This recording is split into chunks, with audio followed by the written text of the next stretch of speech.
Talk about the brave men and women in law enforcement who are out there protecting us every single day. I'm from Ohio. We're proud of our Ohio law enforcement. We're proud of the leadership that many Ohio law enforcement officers have had at a national level over the years. In fact, right now, the Vice President of the Fraternal Order of Police is an officer from Marion, Ohio. And unfortunately, we've had in Ohio some tragic incidences over the past several years, law enforcement officials doing their job, coming into a dangerous situation, injuries, shootings, even lost the lives of some of our officers earlier this year. And this week is called Police Week. It's the week where we take a moment to stop and remember those officers and talk about them. Today I joined my colleagues here in the Senate in co-sponsoring legislation, which is a resolution commemorating this week as Police Week. And although every single day we should be grateful to those police officers who are out there in the Buckeye State, my home state, and others, this is a time this week to really focus on them, focus on the sacrifices and reflect on the bravery, what they do every day, to committing themselves to protecting our communities, often risking their own safety to protect others. Sometimes we talk about this as the thin blue line, which is that thin blue line between chaos and order. And it's those police officers on that thin blue line, men and women in blue, who are out there protecting us from that chaos. Police officers are driven by a dedication to justice and a sense of duty to protect those in need. Police officers I know have a big heart. They're compassionate. I sometimes tell them they're as much social worker as they are police officer because of the work they do. And this is particularly true with the opioid crisis and the number of police officers who are engaged in that issue, trying to get people into treatment, trying to deal with a problem that in my state is out of control. Number one cause of crime in our communities is the opioid crisis. Typically, it's somebody who is committing a crime, whether it's a burglary or whether it's fraud or whether it's shoplifting to pay for a drug habit. And police officers are often in a position where they need to step in and provide law enforcement, but also help to get people the help that they need. Let me give you a specific example of what I mean when I say that police officers put themselves on the line for us constantly. Over the weekend, I got a call and an email on Saturday about a police officer in Ohio who was injured in the line of duty. He is a Franklin County deputy. I'm not going to use his name tonight because for privacy purposes, his name is not out there. But he's a good example of what happens virtually every day in communities around the country. He was pulling somebody over for a traffic citation, a traffic violation, and he was running the tag, and he noticed that the person was wanted for violating a protection order after a domestic assault charge. The person didn't pull over. In fact, the car led the officer on a very dangerous police chase through the streets of Franklin County, that's near Columbus, Ohio. And finally, the chase ended when the suspect's car crashed. Luckily, he didn't kill anybody else when he crashed that car. But then a shootout ensued. And in that shootout, the police officer was injured. But he did return fire. And when he returned fire, the suspect was shot and killed. This deputy has been treated at the hospital for his injuries. He is now listed in stable condition, thank God. But this just happened last weekend. And again, it's an example of what the men and women in blue confront every single day.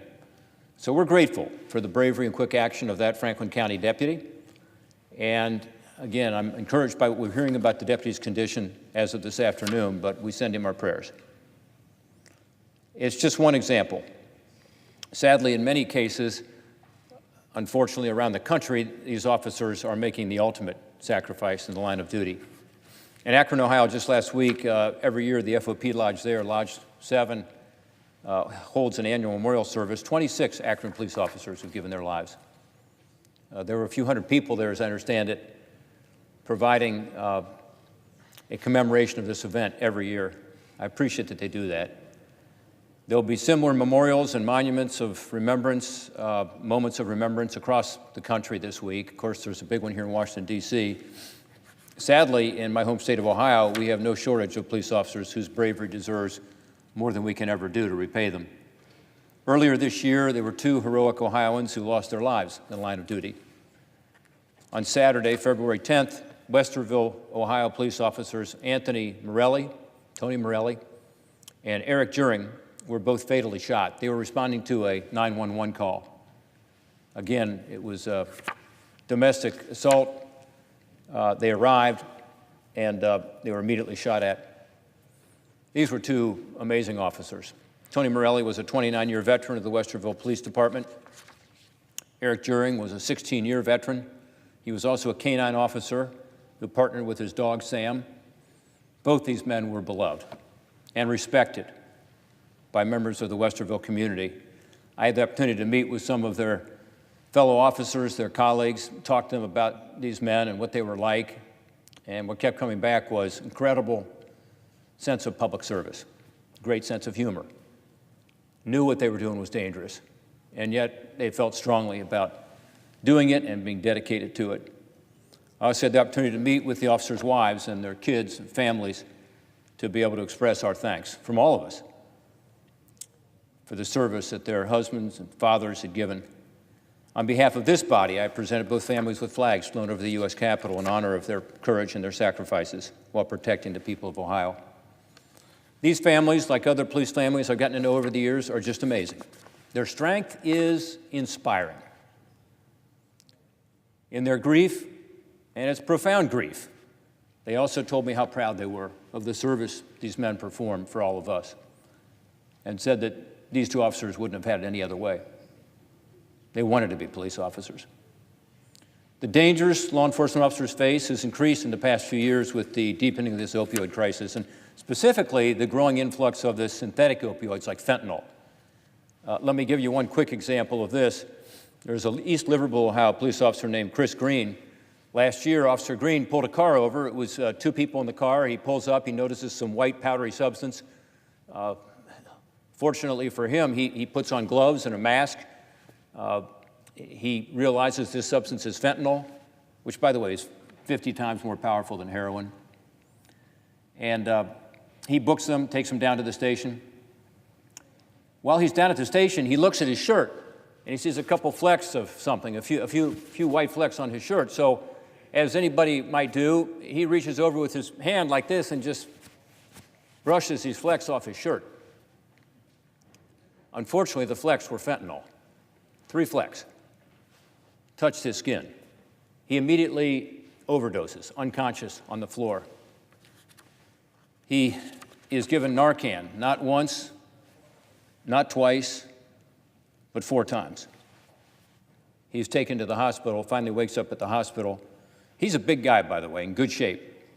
That shows how powerful and deadly these drugs are.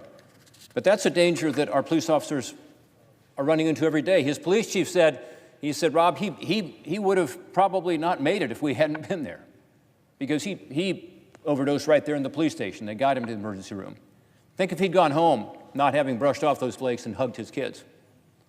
That's what our police officers go through every single day. The incredibly deadly nature of these drugs threatens not only police officers, of course, but other first responders who come into contact with these deadly substances. It also threatens the canine sniffing dogs, the drug sniffing dogs who come in contact with it. That's one reason we got to pass the STOP Act, by the way, and do other things that law enforcement strongly supports to stop some of this poison from coming into our communities. Law enforcement officers share an unbreakable bond. In response to the tragic deaths of Officer Morelli and Juring, the police community and the people in Central Ohio, frankly across the nation, have stepped up in big ways to support and assist these 2 families. A beautiful parade in downtown Columbus, a lot of support for the kids. That's exactly the way it should be. We hold these families up in prayer, like those 26 officers remembered in Akron, like the Morellis and the Jurings, and we take a moment this week to reflect on the sacrifices police officers and their families make on a daily basis for all of us. Madam President, I'm honored to be able to be here on the floor this evening to thank these police officers and their families, and I look forward to seeing them here in Washington this week and letting them know that in this chamber, in this Congress, and in this country, we appreciate what they do, we are grateful for their service, and we understand their sacrifices. I yield back my time.